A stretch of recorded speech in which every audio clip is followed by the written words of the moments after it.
Olá, bem-vindos ao canal Você Está no Ventando, aquele que sempre te traz a verdade de volta. Eu sou o Valdileme e nós estamos aqui para a nossa, vamos dizer assim, nossa atividade do dia a dia. No último programa tive um desconforto, essas coisas já estão cada dia mais me acompanhando com mais regularidade. À medida que o tempo vai passando, coisas que eu alguma vez sentia, agora já está passando a ser coisas rotineiras. Mas é isso aí. A minha preocupação é que eu não fosse pego deitado, né? Então agora, naquele dia, desde o começo do vídeo que eu comecei a fazer, eu não estava bem desde o começo. Ou seja, meu raciocínio, inclusive, não foi muito legal. E eu agora peguei a mania, peguei a determinação de quando correr o risco de me sentir mal, eu vou para a cadeira se eu não estiver nela, e aí eu tento gravar, fazer minhas últimas conversas.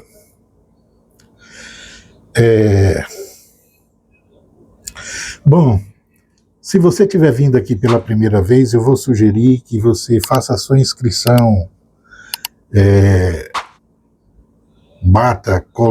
marque a sinetinha para receber as novidades do canal, que você faça seus comentários sobre as coisas que você concorda, discorda, aquilo que está conforme seu ponto de vista, distribua para os seus conhecidos, amigos, inimigos, aqueles que estão sempre esperando que você não surpreenda com a coisa boa, de forma que esse canal se torne conhecido o bastante para tornar o debate uma coisa mais útil. Bom, podemos começar, como sempre, fazendo uma atualização de alguns fatos que estão a ocorrer, sempre dando sequência naquela leitura geopolítica dos pontos mais importantes em relação àquilo que está acontecendo ali no Oriente Médio, basicamente, e na Europa. Mas, olha só, trazendo aqui para a América Latina, hoje houve eleição, o segundo turno, a segunda volta das eleições colombianas. E agora que as urnas fecharam, segundo a conferência, vamos dizer, a imprensa, o sistema de contagem de votos colombianos, estão todos divulgando na internet que com 98 ponto alguma coisa dos votos apurados, já se apresenta como vencedor o Abelardo, né, o Espriella. E o Cepeda, de fato, perdeu, que era o candidato da esquerda, o candidato do presidente Petro. Obviamente que ainda não é o resultado oficial tal, mas porque, segundo os informes do próprio sistema de conferência colombiano, eles teriam o resultado oficializado em torno de 2 semanas. Mas as projeções, elas já caminham para essa vitória do candidato da extrema-direita. Também tivemos no continente latino-americano a situação de a publicação de um decreto, um estado de emergência, a decretação do estado de emergência na Bolívia por conta daqueles movimentos as manifestações, fechamentos de estrada, agricultores, índios, trabalhadores na cidade, mineiros, que estavam de fato realizando protesto contra o governo né, do presidente, o neoliberal que está lá agora nesse momento conduzindo, tem pouco tempo, inclusive, de posse, depois de eleito, os destinos da Bolívia. E, segundo o levantamento, há, de certa forma, ainda muita insatisfação, por isso decretado o estado de emergência e colocado tropas nas ruas para desobstruir as estradas, né? Aguardando também, são situações complicadas na América Latina. Sobre o evento no Oriente Médio, embora os ataques israelenses tenham sido conduzidos ali no sul do Líbano, desobedecendo o primeiro ponto do acordo, das pretensões do memorando, né, de acordo entre Estados Unidos e Irã, os iranianos viajaram para a Europa, para a Suíça, e chegaram a se encontrar em torno de 80 minutos, fizeram uma audiência, uma reunião entre as quatro partes, dois negociadores que estavam intermediando, o Catar e o Paquistão, e além disso, representantes tanto dos Estados Unidos quanto do Irã.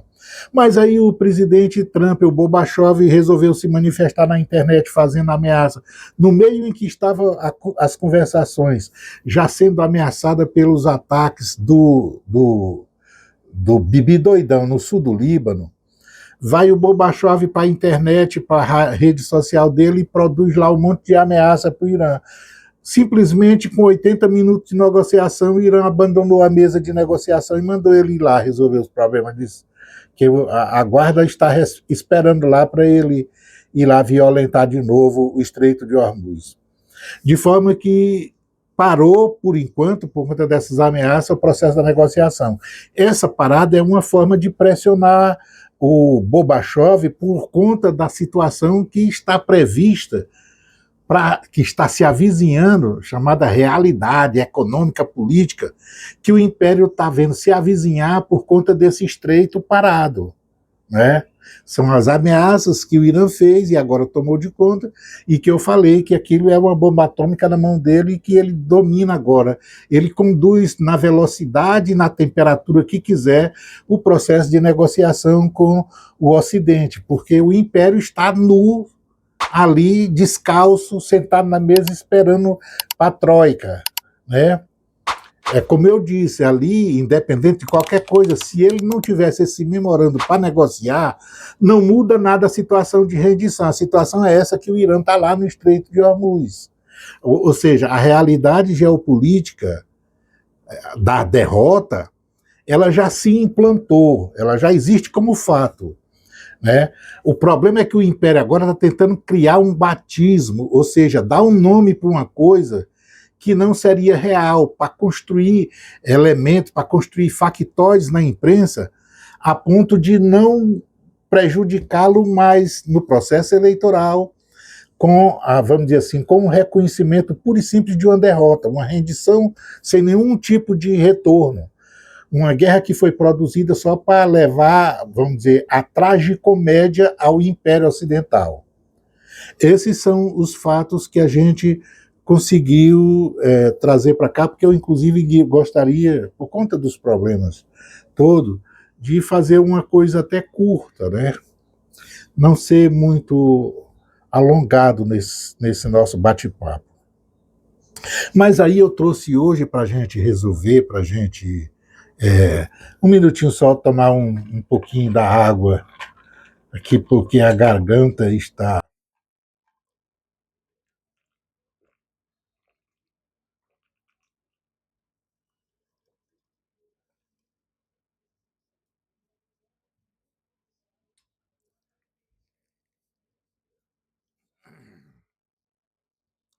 Pois bem, então, considerado esses fatos, como eu já estou fazendo algumas análises, vamos dizer, a partir de determinada perspectiva, eu assumo a posição, já assumi posição iraniana, posição russa, chinesa, posição americana, posição de terceiro mundo, de sul global, posição de Europa.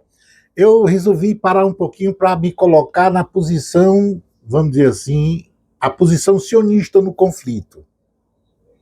Qual era a ótica, qual é a percepção, qual é o que vislumbra, vamos dizer, o movimento sionista, Bibi Doidão, por exemplo, ao tomar essas atitudes que ele toma no conjunto dos fatos que estão a ocorrer ali,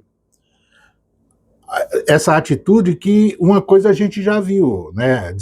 A primeira consequência foi uma reação, uma certa ojeriza de todo o conjunto da comunidade internacional, inclusive de aliados históricos, a Europa, França, Itália, Alemanha, Espanha, todos estão, de certa forma,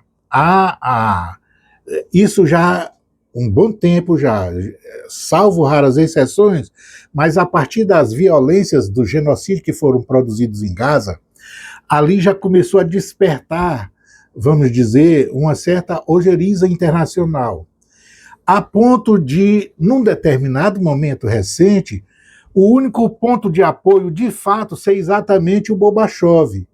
E o próprio Gorbachev já resolveu também atuar como um contraponto figadal do próprio Bibi Doidão. Em que sentido? Já chegou a fazer o vice-presidente americano, J.D. Vance, ele já se manifestou, inclusive na entrevista recentemente, falando sobre vamos dizer assim, a petulância de Israel quando lida com os Estados Unidos por conta da reação dele a esse memorando de acordo que está sendo, essa tratativa de negociação que está sendo feita com o Irã. Então, todos estão a ponto dele dizer, todo mundo te abandonou, só eu que ainda estou do teu lado. 2/3 das armas que tu usa para se defender aí são armas produzidas com mãos americanas e pagas com dinheiro americano. Quero dizer, estadunidense, porque eu não paguei nada e eu não dou nada para esse tipo de negócio, né? E eu sou americano. Então, a correção, estadunidense. Como diz o lendário Caetano, é um país sem nome, é um bastardo no continente americano. Um país sem nome. Estados Unidos, o que é Estados Unidos? Pode ser qualquer coisa. O Brasil é Estados Unidos. Um monte de lugar que tem profissão. A Pérsia pode ser Estados Unidos, né? A Rússia é cheia de Estados Unidos e tal, de forma que é uma coisa sem nome no continente americano. E aí, o que ocorre? Aí nós temos a pergunta para fazer essa análise, para conduzir, ou seja, para direcionar a análise que a gente pretende fazer aqui agora, com a perspectiva, com o olho, né, na posição, a partir da visão de mundo sionista, o projeto sionista que está vigente no atual momento, inclusive para tomar as posições, as atitudes, os comportamentos neste atual conflito, que é, vamos dizer, o ataque feito à República Islâmica do Irã. A dúvida que poderia dirigir essa nossa pergunta seria mais ou menos essa. Qual seria a estratégia de Israel? Supondo que ele conhece, e deve conhecer, não tem idiotas lá, né? Que ele conheça as consequências do que está sendo feito, ou seja, ele sabe mais do que o Gorbachev. O Gorbachev é mais idiota do que eles, porque eles levaram o Gorbachev para essa brincadeira. Quais são as consequências que estão sendo, vamos dizer assim, medidas, visualizadas, contempladas a partir do atual momento, vamos dizer assim, né? O tabuleiro do xadrez está exposto agora na mesa. Quais são as condições? A maneira como o Império foi derrotado e ele junto. A importância do Estreito de Hormuz ser fechado e detonar a economia mundial, mas principalmente a economia americana. O fato de que essa economia americana, ao ser detonada, detona a própria existência do Estado sionista. Ou seja, todas essas variáveis, as suas consequências, vamos dizer, lapidadas no mundo que ele está provocando, que é o mundo de vamos dizer assim, a rejeição ao acordo, ao tratado da rendição, que permite, de certa forma, haver um outro momento onde se pode negociar uma existência, uma coexistência, de certa forma, que não seja pacífica, mas que mantenha uma détente da região do Oriente Médio para a própria existência do Estado sionista. Então, qual é a estratégia que ele está esboçando, que proposta, que mundo ele está prevendo, que reação ele pretende dar, supondo que ele conhece essa realidade, a consequência dessas coisas que ele está fazendo, não é? Ao boicotar esse acordo de paz. O que é que de fato está levando a isso? Ou ele é ignorante dessas variáveis, é ignorante dessas consequências, ele não domina esses conhecimentos para visualizar que a economia, que está tudo na mão do Irã neste exato momento, é uma leitura, vamos dizer assim, é uma interpretação. Aliás, esse jogo, colocar esse epíteto de ignorância para os sionistas que estão conduzindo esse negócio, não é lá muito inteligente da nossa parte. Então, acredito que eles devem dominar, vamos dizer, as consequências desses atos. Só que, mesmo sabendo, no entanto, eles continuam a marcha da insensatez. Eles vão adiante, eles estão apostando, eles estão indo às últimas consequências. E veja só, essa é a primeira vez na história do recém-Estado sionista, de 1948, essa é a primeira vez que ele se comporta assim? Não. Na realidade, esse comportamento, ele é a regra geral da vida do Estado sionista. É só visitar a história recente desse Estado. Quem visita, quem conhece a história desde a implantação do Estado de Israel, pós a Assembleia da ONU que criou, vamos dizer, que fez a partilha, você visualiza que todos os momentos de crise no Estado judeu, ela se dá com esses comportamentos. A própria forma como ele reage, por exemplo, cada lágrima judia de mãe que chora porque foi vítima, um soldado sionista, é vítima da resistência do Hezbollah, ele diz 10.000 libaneses ou palestinos vão chorar. É 1 por 10.000. Esse comportamento existe em todo o processo do Estado sionista. Então, ele vai sempre apostando, ele sempre dobra a aposta, triplifica a aposta, porque até o que ocorreu recentemente, até agora, ele tinha uma razão para fazer isso. Qual era a razão? A crença absurda na mentira que propagava. A mentira que propagava era a invencibilidade do Estado judeu. Todo o sistema de propaganda, Hollywood, a Bíblia, tudo foi usado para dizer isso e para tratar disso. Ao lado dessa invencibilidade do povo judeu, tinha o fato de que tinha um Deus deles. Esse Deus que fazia a vontade deles. E o Deus deles era o único, dos outros não é. Então, e era o povo escolhido. Então, essa coisa levou eles a fazer uma propaganda e, no decorrer desta vida, passou a acreditar piamente nessa propaganda, que é uma grande mentira. Então, existe aspecto histórico neste comportamento de dobrar, triplicar a aposta como se os outros fossem acreditar na mentira que eles acreditam. Existe. Só que essa mentira foi desmontada integralmente agora. E, por ironia do destino, não foi desmontada só com ele.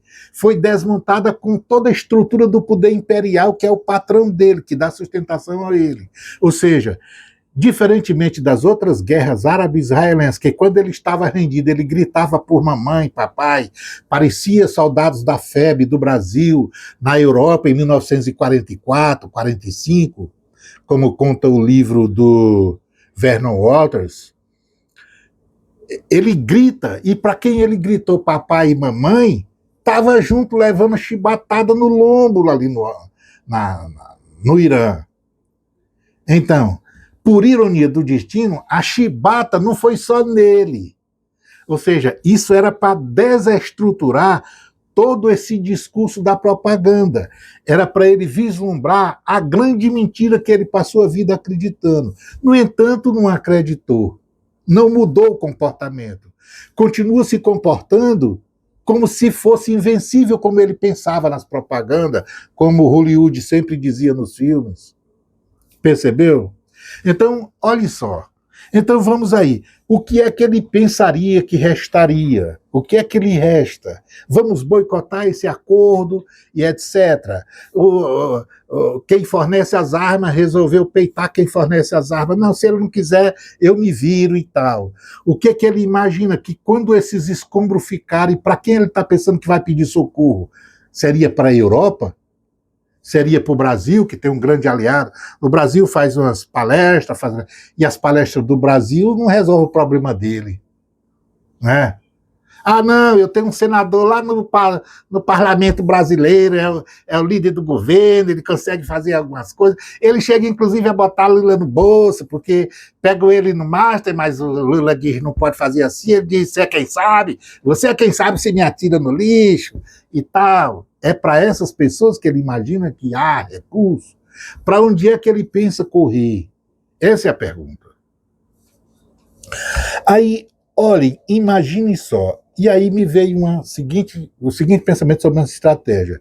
Será que estaria pensando, por exemplo, com a realidade coreana? Imagina ele que poderia sobreviver com esse comportamento, aquilo que se chama da realidade coreana, porque qual é a realidade coreana? A realidade coreana é a seguinte, olha, 73 anos da Guerra da Coreia. 73, acredito, né? 1953, 2026. Olhem, então, 73 anos da República da Coreia, aonde houve o armistício. A gente chama de armistício, né? A guerra não acabou. A guerra ainda, efetivamente, eu digo, à luz do direito, como luz do direito, a Guerra da Coreia, que fizeram um armistício antes do meado da década de 50, na primeira metade da década de 50, aonde até hoje esse armistício ele tem, de certa forma, sido eficaz para as duas Coreias. Ou seja, elas não assinaram um acordo de paz. No entanto, o armistício permitiu que eles vivessem 73 anos, pelo menos até agora, sem nenhum problema. E a maneira como está hoje o comportamento na Península Coreana é muito mais crível que essa situação de paz ela se mantenha, se prolongue e possa aparecer, inclusive, um acordo efetivo de paz, um encerramento da beligerância. Então, a realidade da Península Coreana ela é de fato efetiva. Estaria, por exemplo, Israel imaginando uma situação assim, eu provoco, eu estico a corda, eu quebro a corda, vou lá. Quando a situação ficar difícil, aí pede o armistício, pede para parar, tenta parar. E aí para e fica naquela situação do banho-maria. Quando tiver a oportunidade, quando a realidade se aproximar de novo de uma possibilidade, vamos dizer assim, de ganhar mais alguma coisinha, ele provoca de novo, e aí vai esticando a corda. Veja que esse comportamento de provocar, esticar a corda aí mais adiante e tudo mais, fez ele ir ocupando terras que não lhe pertencia quando a ONU fez a chamada partilha da Palestina. Veja que à medida que o tempo foi passando e ele foi apostando nesse comportamento de esticar a corda, ele foi conquistando terras, ele foi conquistando áreas e foi limpando essas áreas da participação palestina, não é? A ponto de agora a limpeza ser uma limpeza étnica. O fato de não era estar dentro da cidade de Gaza, era estar dentro, limpar a cidade de Gaza e limpar os palestinos a partir de bebê nascido. Percebeu o que eu estou dizendo? E então aí ele tenta, talvez imagine contar com uma certa, vamos dizer, uma certa compreensão, uma certa, é, vamos dizer, um certo método decadente do Ocidente ou de quem quer que seja na estatura de poder na região do Médio Oriente, para permitir que esse comportamento dele vá adiante, sobreviva ao tempo e vá construir a realidade que ele quer, porque a pretensão continua ainda fazendo o discurso do chamado Grande Israel. Esse discurso do Grande Israel é tomar terras do Líbano, da Síria, do Iraque, da Jordânia. É tudo. Então, será que esse comportamento... Porque, com certeza, ele já viu que ele não é aquilo que ele imaginava ou que ele pregava para os outros, em termos militares efetivos, que dizia que era. Então, ele perdeu esse bonde da história, está perdido. Isso não se recupera. Ao não recuperar, todas as vezes que tiver que chorar para algum, para papai e mamãe atender os apelos, tem que ter papai e mamãe com estatura de atendimento de apelo. Não é o que o Império Ocidental tem. Está demonstrado que aconteceu agora. Não é? Então, se a saída é essa saída ela não tem o mesmo futuro que tem o da Península Coreana. Não tem. Porque ao acumular ódio excessivo, a situação de Israel agora tem que ser uma situação em que caminhe de volta todo o processo afetivo da região do Oriente Médio. Ele tem que construir todo um processo de afetividade para permitir que se estabelecesse uma oportunidade como da Coreia. Porque não esqueçam, na Coreia, na realidade, é um povo só. Lá não é um judeu botando para fora um palestino. É coreano de um lado e do outro da fronteira. Essa perspectiva de aceitabilidade, de afetividade, ela é uma perspectiva que está dos dois lados da fronteira lá. Não é o caso de Israel como base militar americana no Oriente Médio. Então, a situação fica muito mais propício para viver cercado pelas adversidades sem ter o poder de fogo hegemônico para se contrapor aos desafetos. Só tem uma forma de fazer isso. É reconstruir afetividades. É reconstruir relações. Essa é a única forma. É só isso que pode substituir a arma, o medo, a ameaça. Só é isso que pode. Portanto, Israel está perdendo uma oportunidade, é verdade. Mas essa oportunidade já tinha sido dada pelo China. O Dragão já tinha... Quando o Dragão botou na mesa Arábia Saudita e Irã para quebrar as suas resistências e permitiu, inclusive, trouxe os dois, convidou os dois, inclusive, para dentro do BRICS, foi uma tentativa de quebrar, vamos dizer assim, as pretensões hegemônicas dos dois ali no Oriente Médio. E aí chamou o Bibi doidão para dizer para ele que iniciasse o processo de construção das pontes. Por quê? Porque todos sabiam, o Bibi sabia, o Dragão sabia, o Irã sabe, os Estados Unidos estavam sabendo, tanto é que tinha iniciado uma verdadeira saga contra o crescimento, o abocanhamento da economia chinesa no mundo. Então sabia que a substituição do Império Ocidental já estava vindo, a hegemonia estaria sendo perdida. E aí, o alerta do dragão foi: na China nós não temos judeu.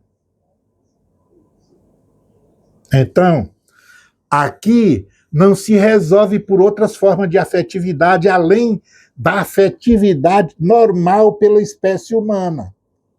Então, não tem afetividade especial pelo cara dizer que é judeu, é mais especial do que os outros, como ele propaga na Bíblia dele, no discurso dele, na vida dele, nas faculdades dele, no cinema dele e em qualquer coisa dele. Não existe essa especial. Aqui a afetividade é para humanos. Então vai lá, senta e organiza o mundo. Porque eu quero receber um mundo em paz. Eu só quero vender minhas bugigangas e comprar o que eu preciso. É só isso que preciso, vamos dizer, a China. Então, concluindo assim, é importante entender que o perigo para Israel, ele é grande, ele não é pequeno. Mas isso sendo cordato, sendo tal, vamos dizer, fazendo um grande esforço para esclarecer a miséria humana que este sistema sionista tem implantado no mundo. Porque não é merecedor desse tipo de congratulações, de forma que precisa rapidamente se descobrir no mundo real. Precisa botar os pés no chão e ler a realidade para poder reagir a ela. Tem que deixar a ficção, tem que deixar as crenças, o ideário mentiroso que sempre participou, para permitir que consiga salvar, vamos dizer assim, o dedo. Deixa o anel. Né? Seria mais ou menos isso. Eu vou ficando por aqui. Digam o que vocês acham, o que vocês entenderam, o que vocês concordam com relação a esses raciocínios e coloquem no nosso bate-papo, né? Assinale a sinetinha, faça sua inscrição e ouçam o Dabo Pueblo, beleza? Um abraço.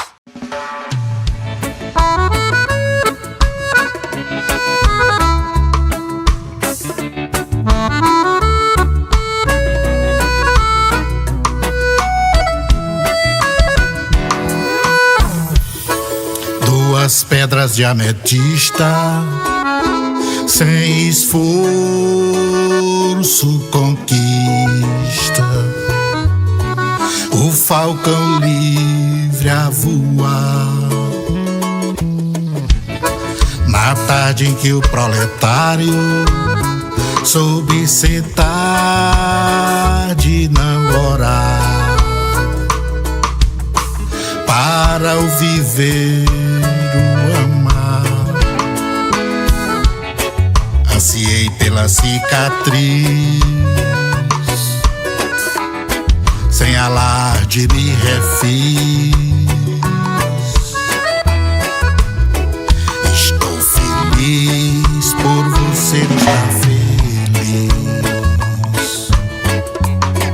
Pus o dedo na ferida, pois me interessa a vida, sem temer ao pus.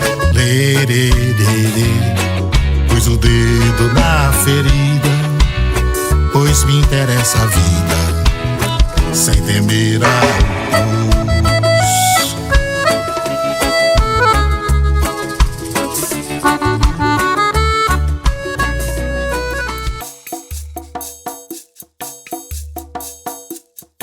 Lara, lara,